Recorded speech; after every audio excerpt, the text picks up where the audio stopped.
Hi, so I'm Jo Bingham. So firstly, a huge thank you to everybody that's liked and watched my videos. That's awesome, thank you.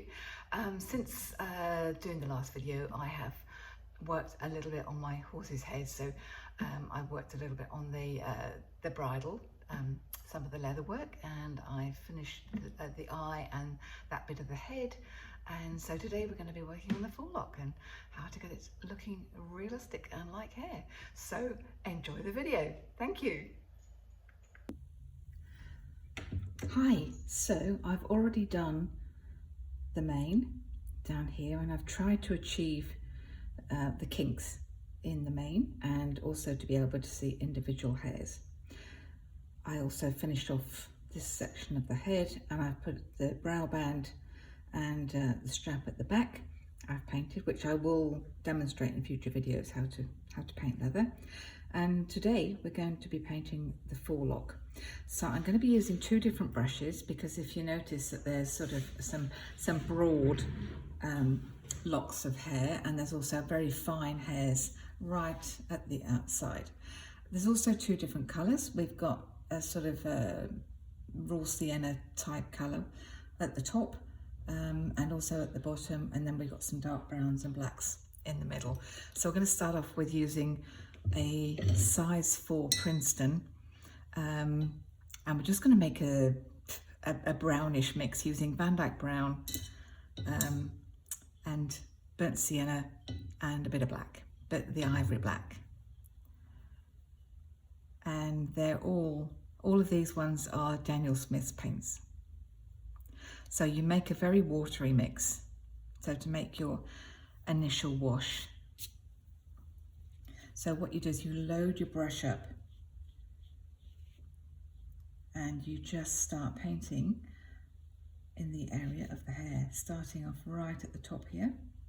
The reason I did the brow band first was because the hair is going over the brow band, and it's so much easier to paint it this way than if you painted the mane first. The forelock. So when I did paint the mane, I did the neck first, and then you paint the mane over the top. So I'm just dropping in some lighter colours as we get down to the bottom of the forelock.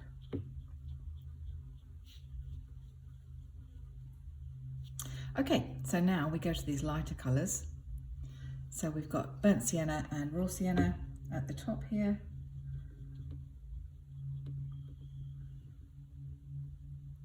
It's hard to see, but it will see because it dries. Watercolour dries a lot lighter, so you'll see those colours as it dries.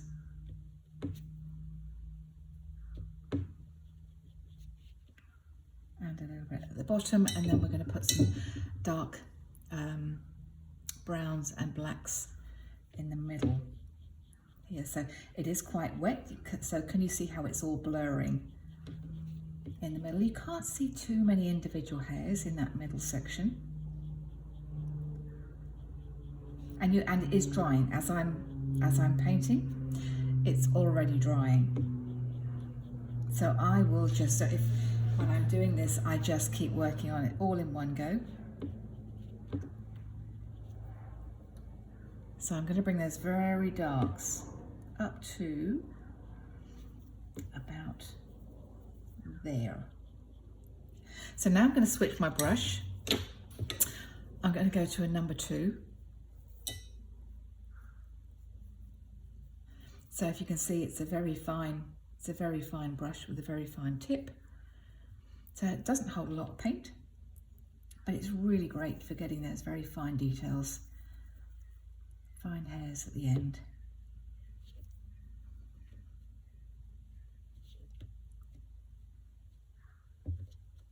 Obviously, you all know the hairs come to a point at the end, so it's really important that you achieve that when you're painting.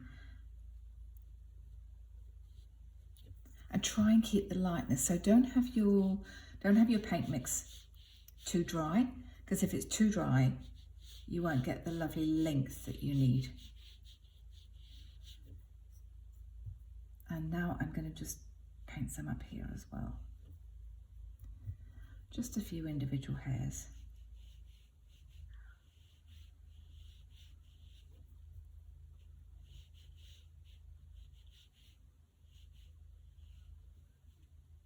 So can you see, even at this stage, it is starting. You've got the basis of a forelock. So now, as I paint more, as I keep going, my paint's getting thicker. So you'll notice that it doesn't spread as much.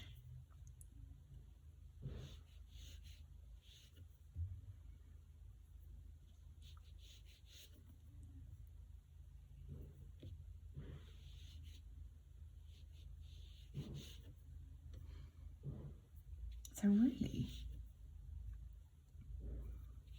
all I need to do now is just to put, with using very dark paints, and mostly, mostly black with touches of brown, and just have one or two continuous lines going right from the top here all the way down, so you can see the flow.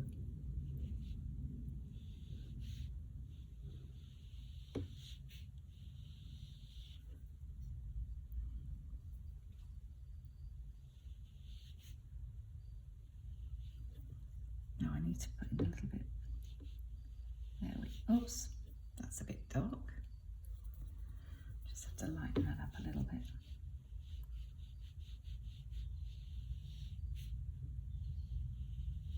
Or if you do that and it ends up too dark or too thick, just add a watery mix over the top and let it dilute itself. And to be honest with the forelock, it doesn't matter if it ends up a little bit too thick. No one's going to know.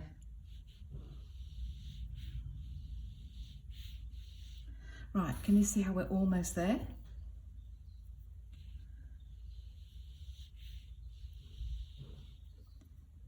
Now, if you look at your horse or whatever it is that you're painting, and you can see some lighter hairs showing up, I'll just show you how to do that.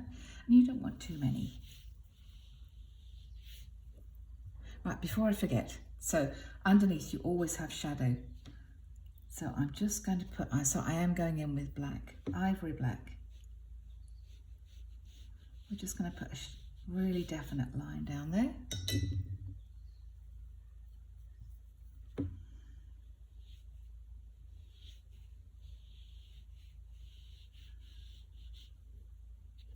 Right, I'm just going to make a very light. So I'm going to use some raw sienna and white, the white gouache. Now let's see if this will work. I'm just going to put a couple of hairs in.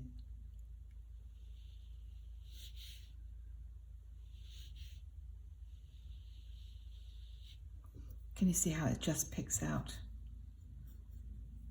a couple of highlighted hairs? You can also make them very, very watery, so you just get it. It's like a glaze. And to be honest, I think that's probably enough. You don't want to overdo it, otherwise it looks a bit fake.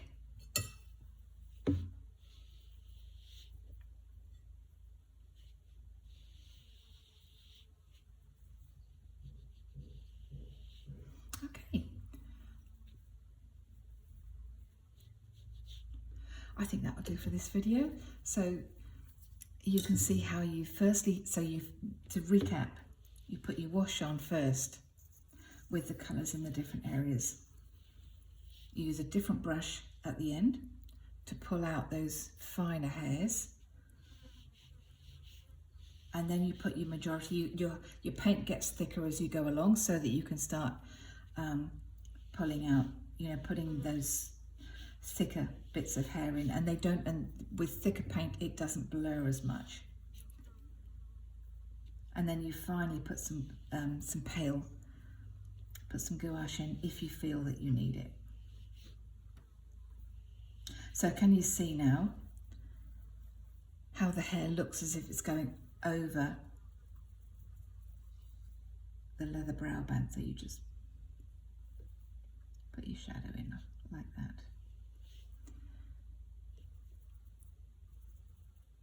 Okay, well, thank you very much. I hope you've enjoyed this video, and I will see you for the next one. Thank you.